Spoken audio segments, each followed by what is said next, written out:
Maligayang pagdating sa Satoshi Labs Group.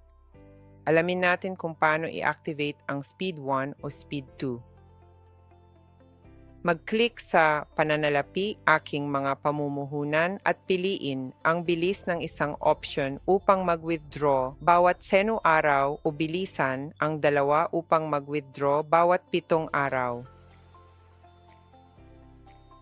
Tandaan, ang bilis ay optional at isang beses lang binayaran. Ustinda mo negosyo option to, maaari kang pwedeng mag-withdraw ng normal tuwing 30 araw. Ngayon, piliin ang bilis ng 2 para mag-withdraw tuwing 7 araw. Piliin ang paraan ng pagbabayad na maaaring TRC20, BEP20 o balanse. Mag-click sa kumpirmahin. Kopyahin ang wallet address ng kumpanya at ipadala ang tamang halaga o scan ang QR code. Pagkatapos ng prosesong ito, ang iyong account ay magkakaroon ng bilis na ma-activate.